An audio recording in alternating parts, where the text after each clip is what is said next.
Titas gas transmission and distribution PLC নিয়োগ 2026। পদের category 4টি, মোট পদের সংখ্যা 135। আবেদনের শেষ তারিখ 21 আগস্ট 2026 বিকাল 5টা পর্যন্ত। এখন দেখবেন কোন কোন পদে নিয়োগ দিবে। 1. কর্ণিক 28টি পদ, বেতন স্কেল 9,300 টাকা থেকে 22,490 টাকা পর্যন্ত, গ্রেড 16। শিক্ষাগত যোগ্যতা ন্যূনতম এইচএসসি পাস, সংশ্লিষ্ট ক্ষেত্রে 1 বছরের অভিজ্ঞতা থাকতে হবে। 2. হিসাব সহকারী 49টি পদ, বেতন স্কেল 11,000 থেকে 26,590 টাকা পর্যন্ত, গ্রেড 13। শিক্ষাগত যোগ্যতা হবে ন্যূনতম এইচএসসি পাস, বাণিজ্যিক বিষয়, হিসাব, অডিট, অর্থ বিষয়ে কমপক্ষে 4 বছরের অভিজ্ঞতা থাকতে হবে। 3. তিতাস গ্যাস উন্নয়নকারী ও সাহায্যকারী নিয়োগ বিজ্ঞপ্তি 2026। উন্নয়নকারীর পদ সংখ্যা হবে 41টি, বেতন স্কেল হবে 9,300 টাকা থেকে 22,490 টাকা পর্যন্ত, গ্রেড হবে 16। শিক্ষাগত যোগ্যতা বিজ্ঞানে এসএসসি পাস, সংশ্লিষ্ট ক্ষেত্রে 1 বছর অভিজ্ঞতা থাকতে হবে। সাহায্যকারী 17টি পদ, বেতন স্কেল 8,800 থেকে 21,310 টাকা পর্যন্ত হবে, গ্রেড হবে 18। শিক্ষাগত যোগ্যতা বিজ্ঞানে এসএসসি পাস, সংশ্লিষ্ট ক্ষেত্রে 1 বছরের অভিজ্ঞতা থাকতে হবে। এখন আমরা দেখব সাধারণ শর্তাবলী। আবেদনকারী বয়স 16/7/2026 তারিখে 18 থেকে অনূর্ধ্ব 32 বছরের মধ্যে হতে হবে, অর্থাৎ আপনার 18 থেকে 32 বছরের মধ্যেই যারা আছেন তারাই আবেদন করতে পারবেন। বয়স প্রমাণের ক্ষেত্রে স্বীকৃতি শিক্ষা বোর্ড কর্তৃক প্রদত্ত এসএসসি বা সমমান পরীক্ষায় উত্তীর্ণ সার্টিফিকেট অথবা জন্ম নিবন্ধন এই লিপিবদ্ধ জন্ম তারিখ প্রকৃত জন্ম তারিখ হিসেবে গণ্য করা হবে।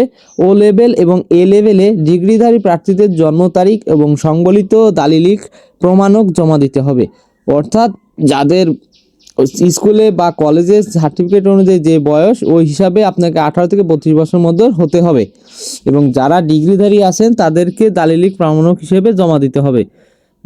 বয়স সংক্রান্ত কোনো হলফনামা এফিডেভিট গ্রহণযোগ্য হবে না, অর্থাৎ বয়স কমানো বা বাড়ানোর ক্ষেত্রে কোনো কিছুই গ্রহণযোগ্য হবে না। সরকারি, আধা সরকারি অথবা স্বায়ত্তশাসিত প্রতিষ্ঠানে চাকরিরত প্রার্থীদের যথাযথ কর্তৃপক্ষের অনুমতি গ্রহণপূর্বক নির্ধারিত তারিখের মধ্যে আবেদন করতে হবে।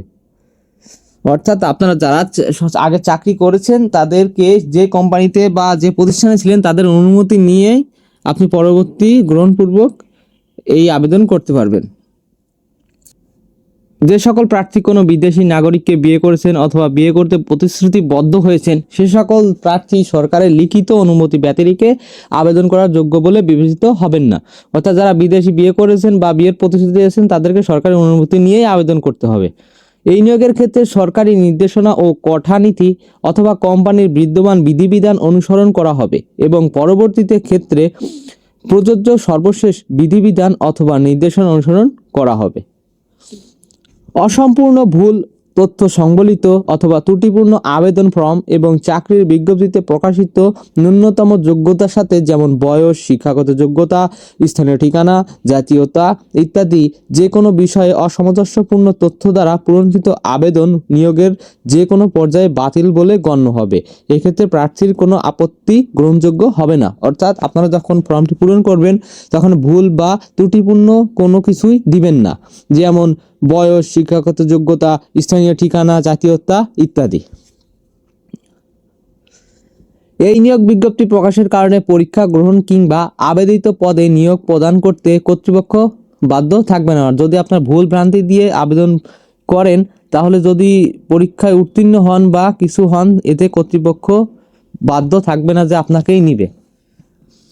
কোনো কারণ দর্শানো ব্যতিরেকে নিয়োগকারী কর্তৃপক্ষ যে কোনো দরখাস্ত গ্রহণ অথবা বাতিল এবং নিয়োগ কার্যক্রমের আংশিক বা সম্পূর্ণ পরিবর্তন বা বাতিল এবং পদের সংখ্যা হ্রাস বা বৃদ্ধির ক্ষমতা সংরক্ষণ করে। এর অর্থ হলো কোম্পানি চাইলে আপনার নিয়োগটি বাতিল করতেও পারে বা আংশিক রূপেও বাতিল করতে পারে অথবা পদের কম বেশিও তারা করতে পারে, এই ক্ষমতা তাদের আছে। এই নিয়োগের ক্ষেত্রে নিয়োগকারী কর্তৃপক্ষের সিদ্ধান্তই চূড়ান্ত বলে গণ্য হবে। প্রার্থী কর্তৃক প্রদত্ত কোনো তথ্য বা অভিজ্ঞতার সনদ অসত্য বা মিথ্যা বা জাল বলে প্রমাণিত হলে নিয়োগ বাতিল সহ তার বিরুদ্ধে আইনানুগত ব্যবস্থা গ্রহণ করা হবে।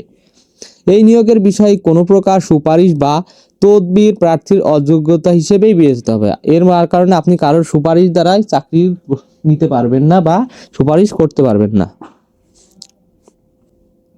পরীক্ষায় অংশগ্রহণের জন্য কোনো প্রকার টিএডিএফ প্রদান করা হবে না। একজন প্রার্থী একটি মাত্র পদে আবেদন করতে পারবেন। কোনো প্রার্থী একাধিক পদে আবেদন করলে তার সকল আবেদন ফর্ম বাতিল বলে গণ্য হবে। কোনো ফলাফল প্রত্যাশিত প্রার্থী আবেদনের যোগ্য বলে বিবেচিত হবেন না। এবার আবেদনের বয়স সীমা। এই বিজ্ঞপ্তিতে আবেদনের জন্য প্রার্থীদের বয়স 16 জুলাই 2026 তারিখে 18 থেকে 32 বছরের মধ্যে হতে হবে। বয়স প্রমাণের ক্ষেত্রে কোনো প্রকার এফিডেভিট গ্রহণযোগ্য হবে না। শারীরিক প্রতিবন্ধী এবং অন্যান্য ক্ষেত্রে সংশ্লিষ্ট প্রমাণপত্র জমা দিতে হবে। আপনার বর্তমান বয়স কত তা খুব সহজেই হিসাব করতে আমাদের এজ ক্যালকুলেটর টুলটি ব্যবহার করতে পারেন। কোন কোন জেলার প্রার্থীরা আবেদন করতে পারবেন? এই নিয়োগ বিজ্ঞপ্তিতে সমগ্র বাংলাদেশের সকল জেলার যোগ্য প্রার্থীরা আবেদন করার সুযোগ পাবেন। জেলা কোটার কারণে কোনো যোগ্য প্রার্থীকে আবেদন থেকে বিরত থাকতে হবে না। এখন কিভাবে Titas gas transmission and distribution PLC নিয়োগ বিজ্ঞপ্তিতে আবেদন করবেন? এই নিয়োগ বিজ্ঞপ্তিতে আবেদন করার জন্য প্রার্থীদের টেলিটকের ওয়েবসাইটের মাধ্যমে অনলাইনে আবেদন ফর্ম পূরণ করতে হবে।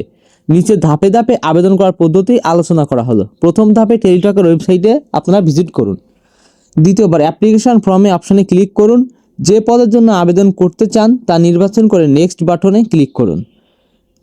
প্রাইম মেম্বার হলে ইয়েস দিন, অন্যথায় নো সিলেক্ট করে নেক্সটে সিলেক্ট করুন। আবেদন ফর্মে প্রয়োজনীয় সকল তথ্য সঠিকভাবে পূরণ করুন। নির্দেশনা অনুযায়ী পাসপোর্ট সাইজের রঙিন ছবি 300x300 পিক্সেল ও স্বাক্ষর 300x80 পিক্সেলে আপলোড করুন। 7. সকল তথ্য সঠিক থাকলে আবেদনপত্রটি সাবমিট করুন এবং প্রাপ্ত অ্যাপ্লিকেশন কপি ডাউনলোড করে প্রিন্ট করে নিন। এবং আবেদন ফি কিভাবে জমা দিবেন?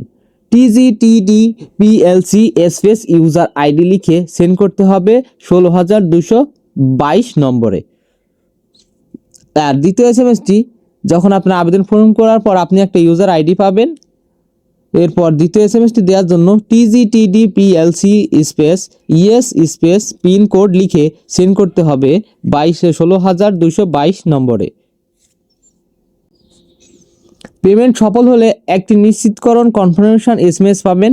আবেদন ফি সাধারণত আবেদন জমা দেওয়ার পর নির্ধারিত সময়সীমার যেমন 72 ঘন্টার মধ্যে পরিশোধ করতে হয়।